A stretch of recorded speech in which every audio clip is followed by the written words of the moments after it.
Pistol के तनो देखैब हो बाकी सवाद नहीं पैब हो। पिस्टल के तनो देखैब हो बाकी सवाद नहीं पैब हो। केहू छुए न पाइए जमाना में होई रंगदार हाथ डालब हम खजाना में। भले केस कदी हो जाके पानापुर के थाना में।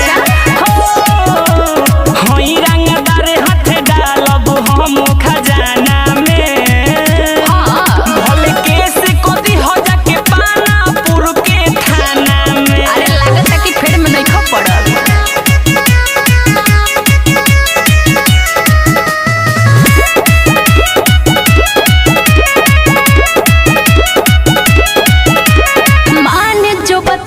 ना तो तोरा बढ़ जाई परेशानी।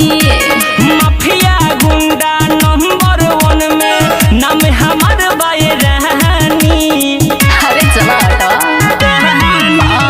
मान जो बतिया ना तो तोरा बढ़ जाई परेशानी। माफिया गुंडा नंबर 1 में नाम हमार बायरानी। जोनी कर बवाल मैं खाना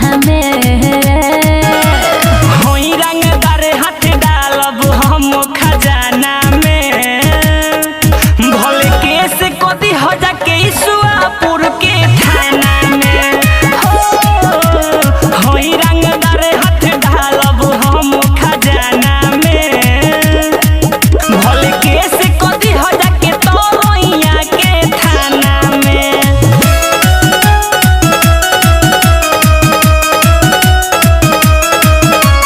म्यूजिक बाय मंटू मनी।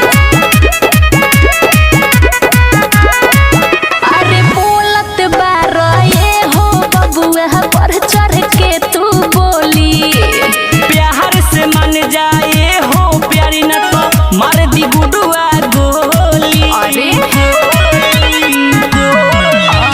बोलत बार ये हो बबुआ पर चढ़ के तू बोली प्यार से मन जाए हो प्यारी न तो मार दी गुडुआ गोली। बारी करे ले राजे खजाना में।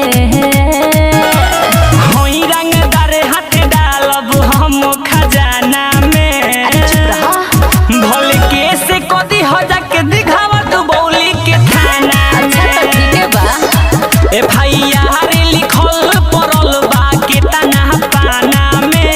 ऐसा का हो भले केस कदी हो जाके बैकुंठपुर के थाना में। जो कदी है।